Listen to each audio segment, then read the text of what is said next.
अस्सलाम वालेकुम। ये हमारे सामने मुज़्ज़लिफ़ा एंड हो रहा है। एक ये बाउंड्री है और एक ये बाउंड्री, ऊपर लिखा हुआ है मुज़्ज़लिफ़ा एंड, यानी निहायत मुज़्ज़लिफ़ा। तो आगे वादी मुहस्सर है जिसमें नबी सल्लल्लाहु अलैहि वसल्लम ने तेज़ चलने का हुक्म दिया है। हम यहाँ पर पहुँच गए, इंशाअल्लाह फिर मीना स्टार्ट होगा तो वो भी हम आपको दिखाएंगे।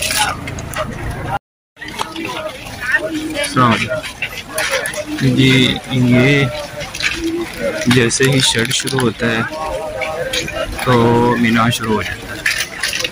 ये जो शेड है, छत है, छता हुआ बाज़ार, वो मीना का बोर्ड भी ऊपर मौजूद है।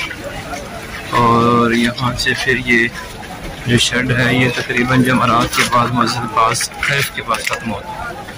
नहीं, जैसे कि आपको बताया था कि जैसे ही शेड ख़त्म होगा तो जमरात आ जाएंगे। तो ये शेड ख़त्म हुआ और ये साथ ही मस्जिद अल खैफ है। मस्जिद अल खैफ का जो मीनार है ये आपको नज़र आ रहा है, ये वाला। इसी तरह ये दूसरा मीनार है और ये सामने बिल्कुल ये जमरात है, बिल्कुल हमारे सामने जमरात है। इंशाअल्लाह इन तक भी पहुँचते हैं।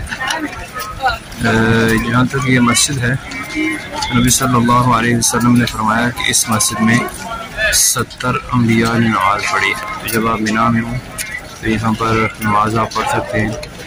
बड़ी सादत की बात है, ये मीना के अंदर है। और इसी तरह इस मस्जिद में जो नमाज़ पढ़ाई जाती है, जो इमाम नमाज़ पढ़ाता है वो भी कसर ही पढ़ाता है।